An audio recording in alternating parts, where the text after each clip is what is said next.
Hello? Hey, yeah, it's Lucien. What's up, man? Oh, yeah, I'm almost done with the script. It should be coming out real soon.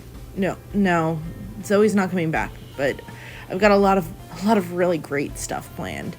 I think this is gonna be my year. I think things are gonna get better.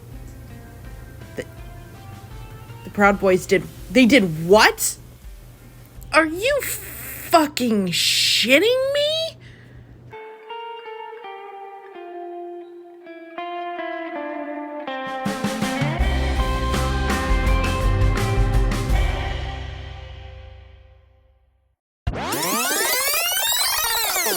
So, 2020 was a real fuck, wasn't it?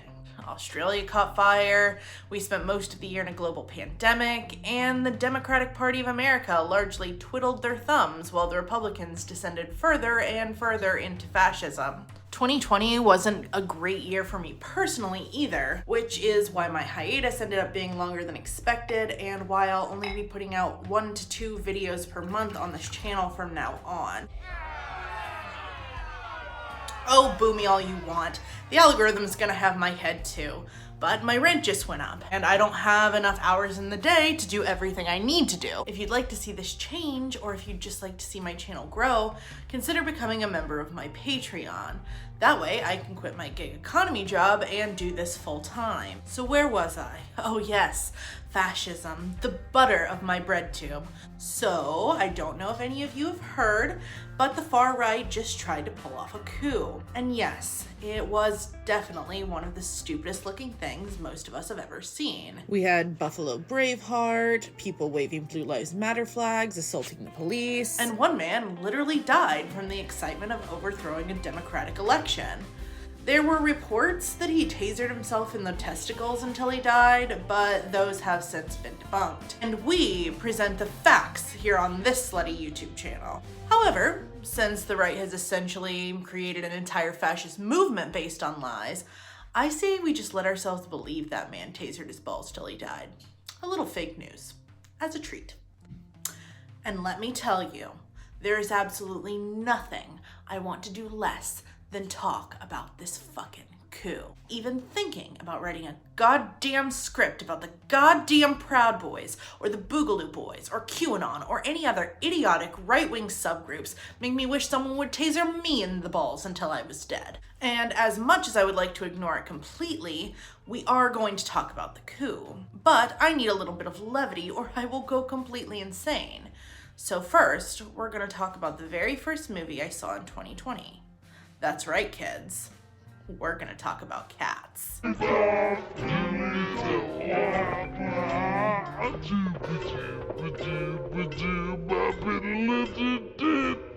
I remember the first time I ever saw Cats 2019. I had already seen the trailer as well as a couple reviews, and I had seen the stage show, at least the recording of it from 1998, where the rum-tum tugger became more responsible for my taste in men than I'd like to admit. Like, fuck, you can't make a single decision for yourself? Sign me up, daddy. Yeah. But Cats is it's camp. It's meant to be fun and abstract, and for a long time it simply existed as a non-controversial option for tourists to New York City to see a Broadway show, as it was non-political, unlike many Broadway shows that existed at the time. If you'd like a deeper dive into the Broadway musical, Lindsay Ellis did an amazing deep dive that I will link down below. But I'm not here to talk about Cats the stage musical. No. I'm here to talk about Cats 2019. The $95 million Tom Hooper catastrophe that starred some of Hollywood's most iconic actors. And one of my favorite movies of all time. Because let me tell you, there is nothing I love more than a good disaster. Some of the films I enjoyed watching the most are ironic films like Plan 9 from Outer Space or The Room, as well as cult films like Pink Flamingos. And Cats 2019 was one of the most beautiful turds late-stage capitalism has ever produced. I remember the first time I watched it. It was January 2020, and I sat down in the theater alone with my popcorn. I was instantly captivated by the uncanny valley nightmare of its terrible CGI and the fact that none of the actors really seemed to understand what movie they were in. Every decision made seemed so utterly wrong, I half wondered if this disaster was created on purpose. But it couldn't be. There was even an Oscar campaign for this movie, though it was quickly retracted upon release. Everyone involved truly believed they were starring in an artistic masterpiece, yet they were completely unaware and misguided as to what the subject matter of Cats truly was. Cats is camp. And so to watch some of the most talented actors in Hollywood chew the scenery like they were in a musical production of Les Mis is just laughable. Dame Judi Dench looks like she's drunk the entire time. The CGI on Idris Elba is so awful, he looks essentially naked for an entire scene. And poor Jennifer Hudson is belting her heart out with perpetual snot string that was edited in for effect. And as I left the theater, nothing felt quite right anymore. People didn't look right anymore. This absurdist fever dream had changed my brain chemistry. I half expected the other patrons of the movie theater to begin yowling and hissing, for their ears to grow pointed and strange, and I just sat in my car and stared. I felt like I had just consumed a copious amount of drugs. But there were no drugs, only cats. And then 2020 happened, and that feeling never went away. The whole year seemed slightly to the left of reality, as if somehow Cats had created a wormhole and I had tumbled into an alternate dimension. But one thing struck me during that viewing, something I had never noticed while watching the stage show. Cats is about a cult.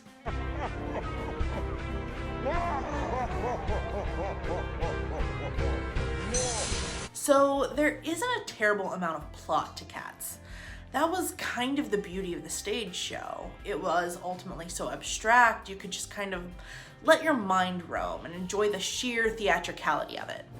The music, the makeup, the dancing, the poetry, it was all just weird performance art for general audiences. This is not so for Cats 2019. It's not pretty enough. In fact, it's kind of an assault on your senses. And because you're watching a movie, you keep waiting for the plot to kick in. But there is no plot. So you just have to piece together what you've been given in order to create one. Cats 2019 is about a group of cats from various walks of life and classes that are all having a competition to gain the affection of their glorious orange leader, and eventually be chosen to martyr themselves. In fact, one cat is so greedy for this desire, he performs acts of violence and kidnappings in order to accomplish this goal. And if that feels weirdly relevant to our modern politics, it's because it is. In fact, everything about Cats reminds me of this year, from its uncanny valley absurdism to the fact no one actually seems to know what they're doing or how to handle anything at all. I've even wondered once or twice if perhaps this year never actually happened, and if I am in fact still sitting in the theater, drooling and brain dead, and this entire year has just been one long, extended viewing of Cats. And I certainly don't think Cats 2019 had the desire to create a scathing expose on the Trump administration, but bizarrely enough, I think they kind of stumbled upon one on accident. Because nothing in Cats 2019 makes any goddamn sense. There's no logic, no reason. So you find yourself trying to push pieces together that never really fit, because it doesn't take place in reality. And the MAGA cult doesn't either. What we are currently dealing with as a country is a large-scale cult comprised of religious extremists, conspiracy theorists, and white supremacist militias. This is brainwashing on a massive scale performed by the leader of the most powerful nation in the world. And for a lot of us, we are dealing with watching our families and loved ones fall ass backwards into Donald Trump's cult of personality. It's easy to fight some sort of vague and faraway threat. It's a lot harder to fight your own father. These cats, these actors, and the audience are all being lied to. The cats are being told the martyrdom is the only way to salvation. The actors are being told that they are starring in an Oscar-worthy musical, and the audience is being told that they will experience the magic, which they never actually do. It's nothing but a big, shiny, expensive lie that only exists to prop up something that never should have existed in the first place. Lies on top of lies. Lies on top of lies on top of lies on top of lies on top of lies on top of lies.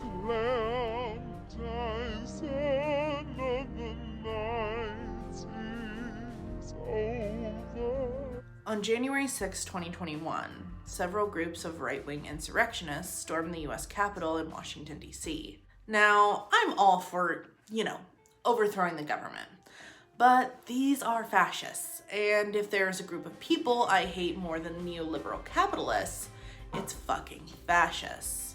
So, who are these guys storming the Capitol like racist Chewbacca?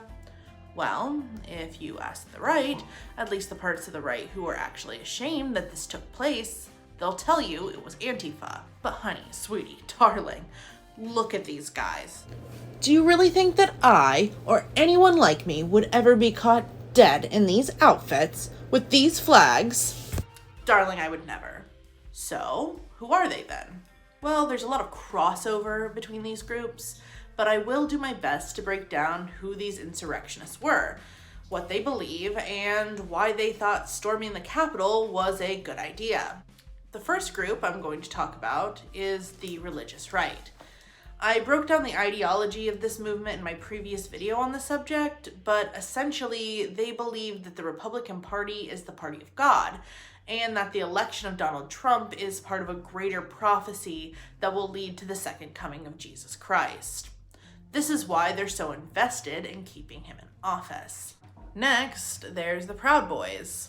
The Proud Boys are a group of self-proclaimed Western chauvinists founded by Vice magazine co-founder Gavin McInnes. And their primary goal is to resurrect Western culture, which essentially just means white culture. By the way, Western culture and the West are huge dog whistles. So if you hear someone using those terms unironically or without context, you are probably dealing with a fascist or at least someone who has recently fallen victim to fascist propaganda. Now, the Proud Boys claim to be conservative libertarians, but this group in particular has always had a real hard-on for Donald Trump, as well as a strong military and police presence.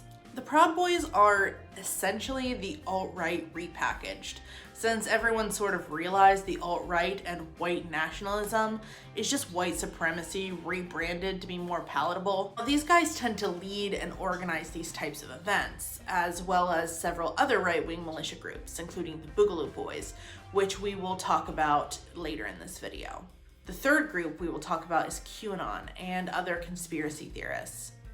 This is the group I honestly feel most sorry for, as their mentality seems very similar to that of cult victims. The QAnon conspiracy theory revolves around Donald Trump not being stupid and crazy, but instead trying to send coded messages about a satanic cult, where Democratic leaders kidnap children and drink their blood. Now, obviously, this doesn't have any basis in reality, but at this point, it's become a collective delusion amongst many conservatives, especially very lonely older people or members of isolated societies like the ones often found in places like where I live, Appalachia. The fourth group I want to mention are Karens and tradwives. And while there aren't a terrible amount of these people at the insurrection, as it did seem to be mostly white men, with QAnon bringing in any level of diversity, you better believe that these women were encouraging their husbands and keeping dinner warm for them when they came home. White women have always had a place in white supremacist movements, essentially giving validity to their husbands' outlandish, racist, and horrifying ideologies. Speaking of horrifying ideologies, next we're going to talk about blatant Nazis and white supremacists. Now, these are the guys who never got the memo that their belief system had been rebranded into the alt-right, so they still keep wearing swastikas. This one's pretty obvious, though from what I gathered in my research spying on Parler, they do tend to think Donald Trump isn't strong enough to be their strongman dictator. They are always down for a good coup though, and don't really seem to mind if Donald Trump becomes their dictator as long as a dictator is to be had. Now this brings us to military fetishists and right-wing militia groups. These are people who are either genuinely excited to fight a war feel civil war is inevitable, or who are, unfortunately, former military members who feel most at home in these situations. Now, a lot of them are just gun nuts, and let me be clear. I like guns, I shoot guns, I hunt with guns, and I do believe in people being armed. But these people take it to another level and often use their firepower to harm people in oppressed groups or to stage insurrections like the one we saw on January 6th. One such militia group is the Boogaloo Boys, who, despite what you may have heard, is definitely not a left-wing organization, even if they claim to be. These are the guys you see wearing Hawaiian shirts and using silly iconography in order to bypass hate speech rules on social media platforms, giving them the ability to organize without notifying the authorities. They essentially serve as a silly cover for other right-wing militias to help them carry out acts of extreme violence against marginalized groups. And now, here's the big one. We have to talk about this, because we have to understand the reality of how these people were able to take the Capitol in the first place. In order to truly understand the events of January 6th, we have to talk about the police. Because the police, as an institution, were split into two groups during this insurrection. And I believe these two groups of police show the major issue with police as an institution and why we should work towards abolition. The first group of police were those doing their jobs, which was to protect property and those in power. These were the police that were fighting against the insurrectionists, which is good. Fighting against fascists is good. Unfortunately, these are also the same people who would tear gas BLM protesters for gathering in a vigil. These police were in the right, not because they were just, but because even a broken clock is right twice a day. And if you're simply following orders, eventually those orders might cause you to do the correct thing in order to save people's lives. The second group of police are the ones that were not doing their jobs, which I would normally applaud, as I think all police should definitely quit if they have a shred of decency left in them. However, these police allowed fascists to storm the Capitol in order to try to overthrow a democratic election. And they did this because they believed the fascists were on their side. And many of them were, which is why you saw bizarre happenings, like people with thin blue line flags actively attacking officers. These are people without a moral compass, and with such a narcissistic complex that they believe anyone who showers them with affection and adoration must be good. When you put these two groups together, it's easy to see that policing is an institution so deeply flawed that modern police are at best useless and at worst actively dangerous to the public. And I get it, it's easy to write off many of these groups as silly or frivolous. However, that's entirely by design. This is a tactic that was even used by the KKK, who gave their leaders names like Grand Wizard to make their club seem harmless. And what we have today are several thousand walking memes ready to murder anyone they see as a threat to the society they hope to build, which is, let me reiterate, a fascist dictatorship. At this point, if you're anything like me, you're starting to go numb to the absurdity of it all. You're starting to ease into the uncanny valley of our reality. But we can't let them convince us that this is normal. We can't even let them convince us that normal is good, because normal got us here. This isn't the mythical fantasy of cats. This isn't camp, and it isn't a joke, as much as the right would like to make you believe that it's all just wacky nonsense. They use absurdity to distract from how dangerous things have actually gotten. But this is real life. And in real life, when things get this absurd, they get dangerous. And if we don't fight this, if we don't create some real radical change, it will be all absurdity from here on out.